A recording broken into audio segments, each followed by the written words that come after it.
बहुत समय पहले की बात है। एक छोटे से गांव में रामू नाम का एक किसान रहता था।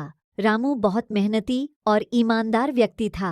उसके पास थोड़ी सी जमीन थी जिस पर वह खेती करता था। उसकी मेहनत और लगन की वजह से उसके खेत में हमेशा अच्छी फसल होती थी। लेकिन एक साल बारिश न होने की वजह से उसकी सारी फसल सूख गई और वह बहुत परेशान हो गया। रामू के पास अब थोड़े ही पैसे बचे थे। उसने सोचा, अगर मैं इन पैसों से कुछ बीज खरीद लूं और एक बार फिर से कोशिश करूं, तो शायद इस बार भगवान मेरी मेहनत का फल जरूर देंगे। उसने अपने बचे हुए पैसों से बीज खरीदे और खेत में बो दिए। हर दिन वह सुबह सुबह उठता और अपने खेतों में पानी देता, पौधों की देखभाल करता और खेतों की निराई गुड़ाई करता। उसकी मेहनत को देखकर गांव के लोग उसकी तारीफ करते, लेकिन कुछ लोग उसे पागल भी कहते। वे कहते, रामू, इस बार भी बारिश नहीं होगी, तुम्हारी मेहनत बेकार जाएगी। रामू ने उनकी बातों पर ध्यान नहीं दिया और अपनी मेहनत जारी रखी। उसने सोचा, मेहनत का फल जरूर मिलेगा,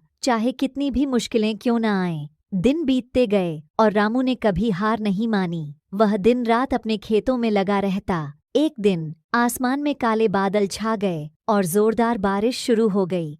रामू की खुशी का ठिकाना नहीं रहा। उसकी मेहनत रंग लाई थी। उसकी फसलें हरी भरी हो गईं और पूरे गांव में सबसे अच्छी फसल रामू के खेत में ही हुई। जब फसल कटाई का समय आया तो रामू की फसल बहुत ही अच्छी हुई।